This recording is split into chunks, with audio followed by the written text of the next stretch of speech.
Maghapon ng maingay ang bagyo.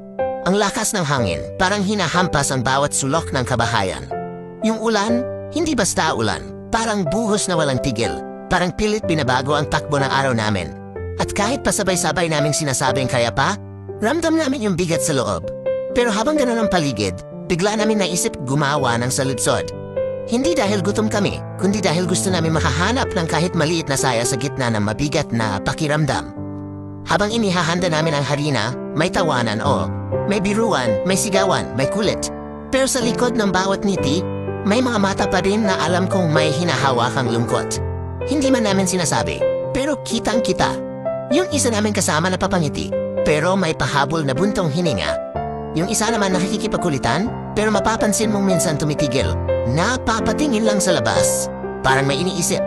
Parang sinasabing, masaya tayo pero may mabigat pa rin. Habang umiinit ang mantika, parang naghalo-halo yung emosyon namin. Tawa kami ng tawa, pero ramdam namin lahat yon. Yung lungkot na hindi masabi, yung kaba na hindi maamin, yung pagod na hindi makita. Kasi kahit gaano mo pilit maging masaya, tumatagos pa rin sa isip mo yung mga nakita mo sa labas. Yung nabuwal na bubong ng kapitbahay, yung pamilyang nasa gilid ng kalsada, naghahanda ng mga gamit kung sakaling lumala, yung mga batang umiiyak dahil natatakot sa lakas ng hangin. Pero tuloy pa rin kami. Pilit naming hinahanap yung konting saya. Habang nagpipitik ng saludsod yung isa, tawa kami dahil nagkamali siya ng hulma, parang lumipad na papel. Natawa kami? Pero pagkatapos ng tawa, bigla ulit tatahimik. Yung tipong tawa, tapos tulala. Kasi sa gitna ng saya, sumasagi pa rin sa isip namin na ang daming nasira, ang daming naapektuhan, ang daming hindi alam kung paano bukas.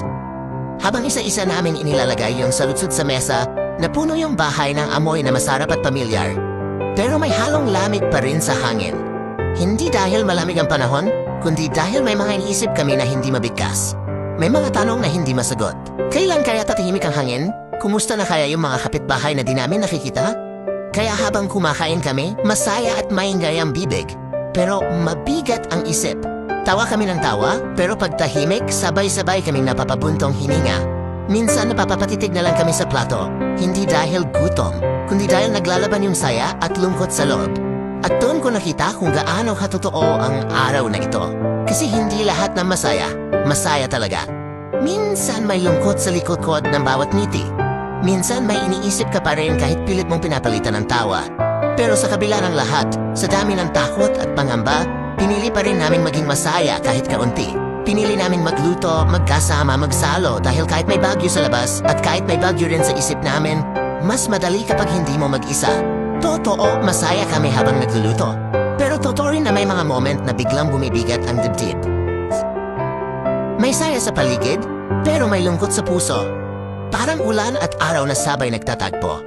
At sa huli na pagtanto ko, hindi mali maging masaya kahit may bagyo.